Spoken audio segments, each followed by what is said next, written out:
alacsony.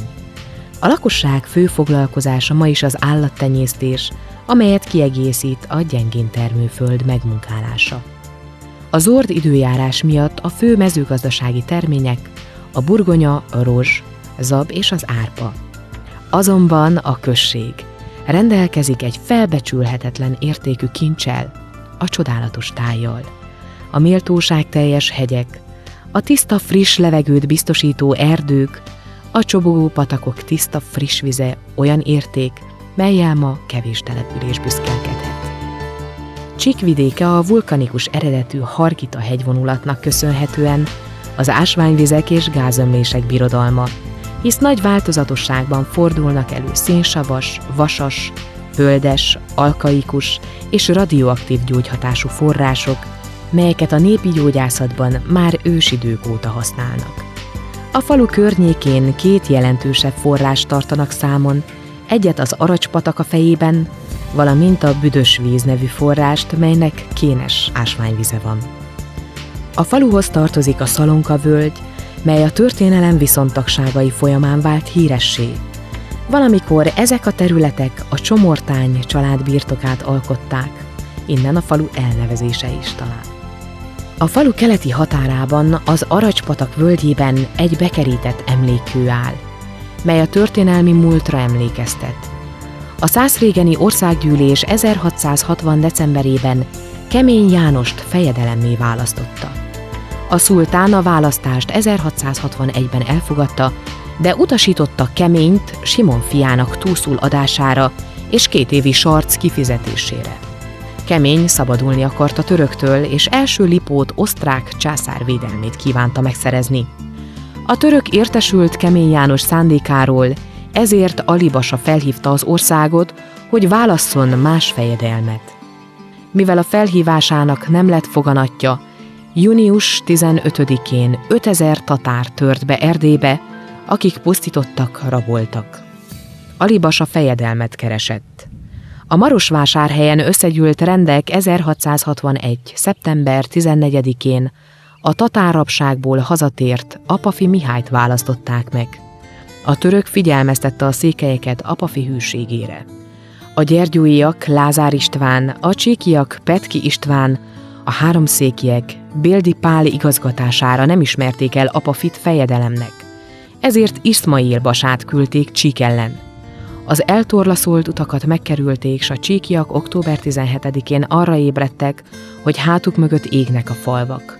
A Basa 3 napig dulatta Csíkot. A támadás idején a környéken meghúzták a harangokat, és a somlyói ferences templomba menekültek. A tatárok betörtek e templomba, az ide menekült népet kardélre hányták, a templomot felgyújtották. Somlyai Miklós házfőnök is szekéren menekítette a templom értékeit, kelyheket, miseruhákat, a nemes asszonyok adományait. Csomortán felé az Aracs-patak völgyébe tartott.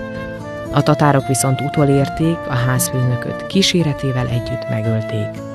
A helyet, ahol ez az esemény történt, paparatásnak nevezik. A csomortániak 1885-ben egy kőemléket állítottak ide, mely emlékmű az 1960-as évekig állt. Az 1970-es években új emlékkövet állított a csomortáni gyülekezet, mivel a falunak nem volt temploma, búcsúhelyként is ezt az emlékkövet jelölték ki. A falu lakói a középkorban, a hűbéri társadalom idején nem éltek jobbágysorsban, hanem szabadszékelyek voltak, és a határok védelmét biztosították.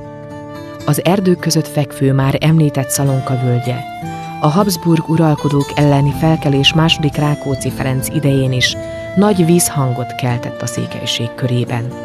1763-ban, mikor az osztrák generális megkezdte a határőrezred szervezését Csíkban, több ezer férfi menekült ki a csomortáni Szalonka erdőbe.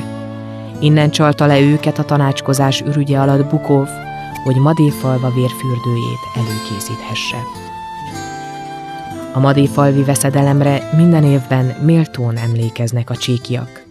2009-ben a megemlékezés ünnepi szentmisével kezdődött a madéfalvi római katolikus templomban. Innen zászló alatt vonultak a résztvevők, helyiek és vendégeik az emlékoszlophoz, mely az 1764. január 7-én az osztrák császári katonaság által lekaszabolt, mintegy 200 csíki és 3 széki székely vértanúnak állít emléket. A beszédekben arra emlékeztették az egybegyűlteket, hogy a történelem 1000 év alatt nem kényeztetett bennünket, székelyeket, magyarokat. Több csatát is elveszítettünk, de vannak még a világon csodák, és ezek közé tartozik a székelység fennmaradása. Az a tény, hogy a számtalan veszteség ellenére is sikerült megmaradnunk itt, a Kárpát-medencébe.